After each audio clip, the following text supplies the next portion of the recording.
Heart beat scan ఒక్క second లోనే world class 640 slide CT scan ఇప్పుడు మీ విస్టా ఇమేజింగ్ బంజారా హిల్స్ లో.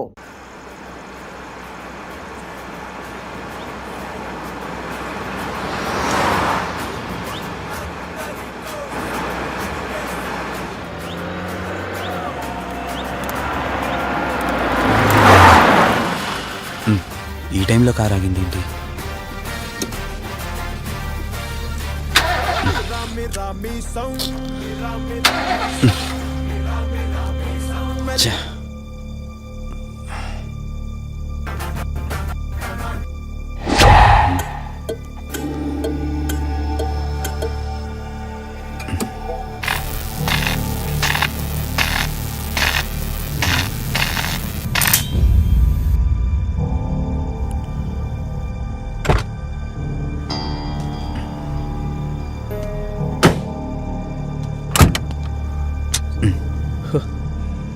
Shit,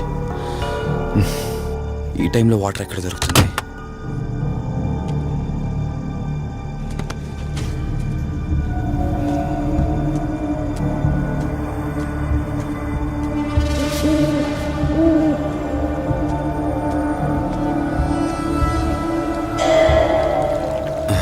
thank God.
ఏంట్రా, నువ్వు ఇంకా ఇంటికి వెళ్ళలేదా? తనకి ఎలా ఉందిరా? షీఈ్ ఆల్ రైట్ రా, కరెక్ట్ టైంలో తీసుకొచ్చా. Thank God. నీటిలో పడ్డం వల్ల పెద్దగా దెబ్బలు కూడా ఏం తగలలేదు. ఫిజికల్ గా తను బానే ఉంది, రిపోర్ట్స్ కూడా నార్మల్ గానే ఉన్నాయి. కాకపోతే ఏమైందిరా? She lost her memory. తనెవరు, తన అడ్రస్ ఏంటి, ఎంత అడిగినా గానీ చెప్పలేకపోతుంది. అంటే తనకి ఇప్పటిదాకా జరిగిందేది గుర్తులేదు. God, if you don't mind తనని ఒకసారి చూడొచ్చా? ష్యూర్. Room number 403. నువ్వు వెళ్ళు, నేను వస్తాను. ఓకే.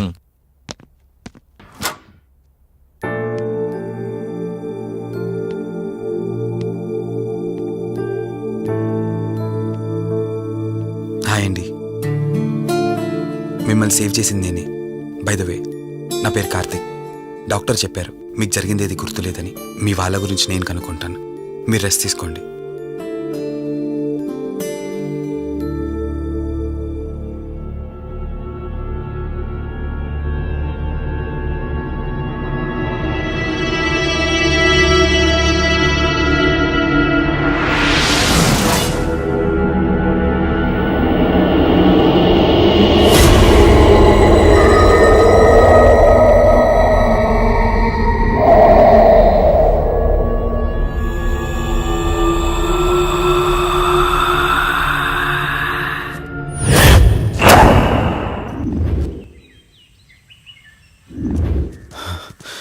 ఏంట్రా, ఈ రోజుల్లో సైన్స్ ఇంత డెవలప్ అయింది, ఆ అమ్మాయి నార్మల్ కండిషన్లోకి తీసుకొచ్చే దారేం లేదంటావా?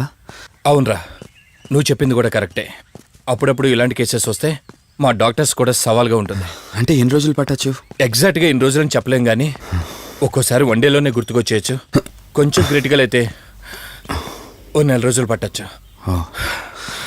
సమ్ టైమ్స్ లైఫ్ లాంగ్ గుర్తు రాకపోయినా ఆశ్చర్యపోకర్లేదు. అంటే మనం ఏం చేయలేమా?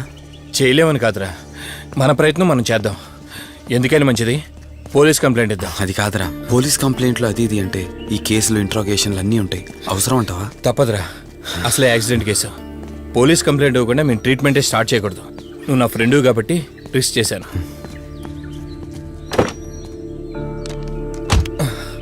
నువ్వేం కంగారు పడకరా. డిపార్ట్మెంట్లో నాకు తెలిసిన అంకుల్ ఒక ఆయన ఉన్నారు. నేను ఆయనతో మాట్లాడతాను. ఇంతకీ అమ్మాయి ఎక్కడ దొరికిందన్నా? అదే ప్రగతి నగర్ చెరువు. Good morning sir. Morning. Good morning. Good morning sir. Good morning.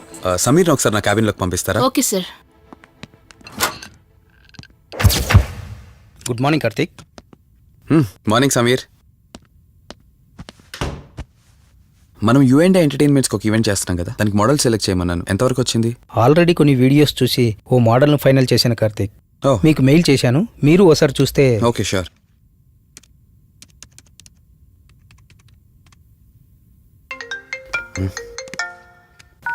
రే వాసు చెప్పరా. అదే సిఐ అంకుల్ నేను అమ్మాయి దొరికిన చెరువు దగ్గరికి వచ్చాం. నువ్వు వెంటనే బయలుదేరి ఇక్కడికి వచ్చా. ఓకేనా? ఓకే ఓకే, వెంటనే బయలుదేరుతున్నాను. సమీర్, ఈ అమ్మాయి పర్ఫార్మెన్స్ బాగుంది. నేను అర్జెంట్గా పని మీద వెళ్తున్నాను. మిగతా ఫార్మాలిటీస్ అని మీరు ఫినిష్ చేయండి.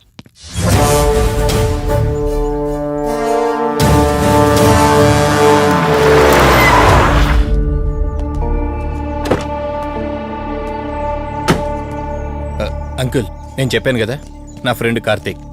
Hello sir. ఇక్కడే కదా నీకు అమ్మాయి దొరికింది? అవును సార్. ఇంత రాత్రి వాళ్ళని ఒక్కడవే ఇక్కడేం చేస్తున్నావు? బేసిక్గా I'm event organiser. Event finish చేసుకుని ఇటు వెళ్తుంటే. అంటే ఇక్కడికి వచ్చాక నీకు ఆరాగిపోయిందంటావు? అంకుల్, వీడు నాకు చిన్నప్పటి నుంచి ఫ్రెండ్. వీడి గురించి నాకు బాగా తెలుసు. అలాంటి వ్యక్తి కాదు. కావాలంటే మా డాడీని అడగండి. నువ్వు చెప్పేది కరెక్టే కావచ్చు వాసు. ఈ ఒంటి మీద యూనిఫామ్ ఉందే దేన్ని పూర్తిగా నమ్మదు. ఓ పని చేయండి, రేపు పేపర్లో అమ్మాయి ఫోటో వేయించండి. తన వాళ్ళు ఎవరైనా వస్తారేమో చూద్దాం.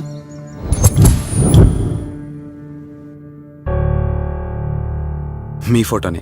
మీరు గతం మర్చిపోయారు కదా, మీకు సంబంధించిన వాళ్ళు ఎవరైనా వస్తారేమో అని చిన్న ప్రయత్నం.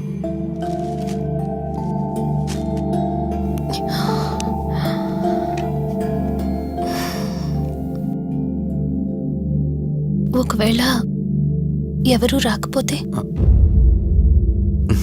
అయ్యో, అలా అంటారేంటండి? తప్పకుండా వస్తారు.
ఎవరు ఈ టైంలో ఇక్కడేం చేస్తున్నారు?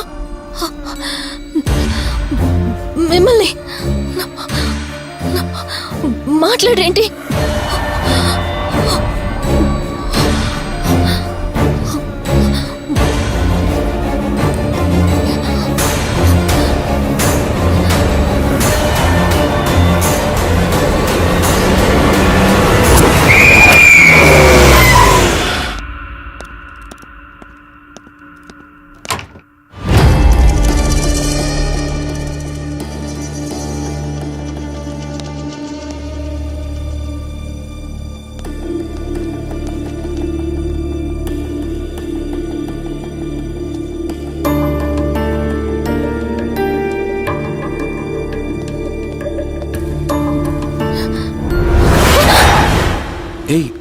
నేను కార్తిక్ని.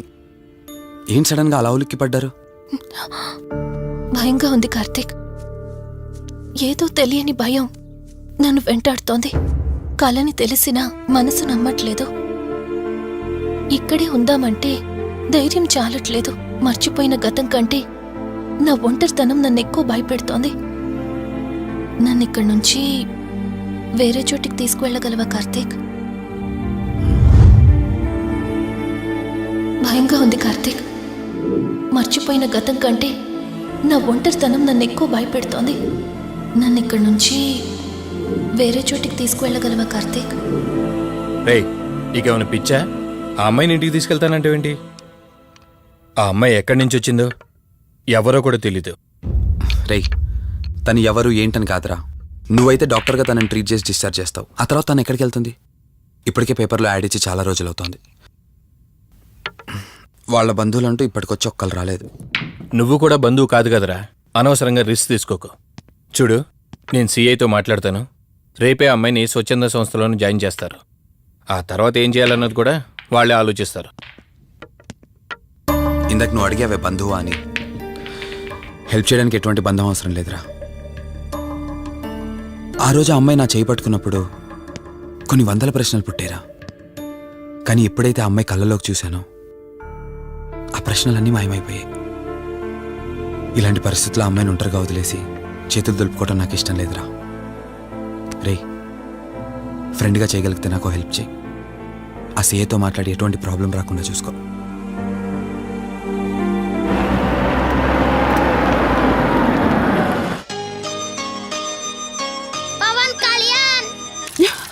ఈ ట్యాప్ ఒకటి వస్తామని ఇరిటేట్ తెప్పిస్తుంది.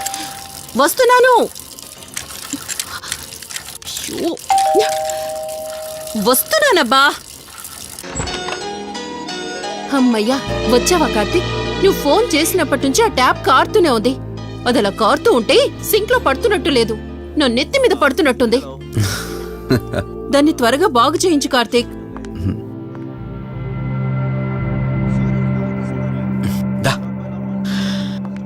నేను చెప్తూ ఉంటానే, తనే మా వదిన. అన్నయ్య ఎప్పుడు ఫుల్ బిజీగా టూర్స్ తిరుగుతుంటాడు. కానీ మా వదిన మాత్రం నన్ను సొంత కొడుకులా చూసుకుంటుంది. ఇంతకీ ఈ అమ్మాయి చెప్పలేదు కదా, తను నా ఫ్రెండ్. హాస్పిటల్ పని మీద వచ్చింది వదిన. తన పేరు Anyhow, I'm Siddharth Roy. Madhumati. Madhumati. కొన్ని రోజుల పాటు మన ఇంట్లోనే ఉంటుంది.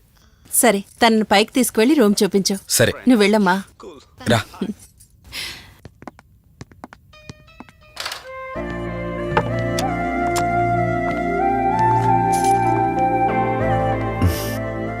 ఇదే నీ గది. ఎదురుకుండా ఉందే, అది నా బెడ్రూమ్. నీకు ఎటువంటి అవసరం వచ్చినా నన్ను అడగచ్చు. నీకు ఎటువంటి ఇబ్బంది ఉండదు. నాకు భయంగా ఉందని ఒక్క మాట చెప్పగానే ఏమీ ఆలోచించకుండా ఇంటికి తీసుకొచ్చారు. నా గురించి ఏమీ తెలియకుండానే ఎంతెందుకు చేస్తున్నారు? నాకు తెలిసిందల్లా ఒకటే, నేను చేస్తున్న పని నాకు కరెక్ట్ అనిపించింది, అందుకే చేస్తున్నాను. నేను కళ్ళు తెరిచిన తర్వాత చూసిన ప్రతి ఒక్కరూ మంచిగానే కనిపిస్తున్నారు. కానీ కార్తీక్ని చూసినప్పుడల్లా ఎన్నో సంవత్సరాల నుండి మా మధ్య అనుబంధం ఉన్నట్లు అనిపిస్తోంది. తన మాటలు వింటుంటే నాలో ఏదో తెలియని చిన్న ఆనందం కలుగుతోంది.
మధు మధు ఏమైంది మధు? అటు చూడు, మధు ఏమైంది మధు? అటు రిలాక్స్. చూడు. చూశాను, అక్కడ ఏం లేదు. సరిగ్గా కావాలంటే చూడు, నువ్వు చూ మళ్ళీ చూడు. మధు నేను చూశాను, కావాలంటే నువ్వు చూడు. మధు చూడు మధు ప్లీజ్, అక్కడేం లేదు. ఒకసారి చూడు. చెప్పాను అక్కడేం లేదని. నువ్వెందుకు కంగారు పడుతున్నావు? అయినా అసలు ఈ టైంలో బయటికి ఎవరు వెళ్ళమన్నారు? అది బయట ఏదో తలుపు కొట్టిన శబ్దం వినిపిస్తే. మధు సరే, నీకేదో శబ్దం వినిపించింది. అయినా నీకేదో డౌట్ ఉంటే నన్ను పిలిచి ఉండాల్సింది. అసలు ఒక్కదానిపై బయటికి ఎందుకు వెళ్ళావు? సర్లే, ఇక్కడ నుంచి ఏమైనా ప్రాబ్లం ఉంటే నాతో చెప్పు, సరేనా? Cool, everything will be all right. పద వెళ్దాం.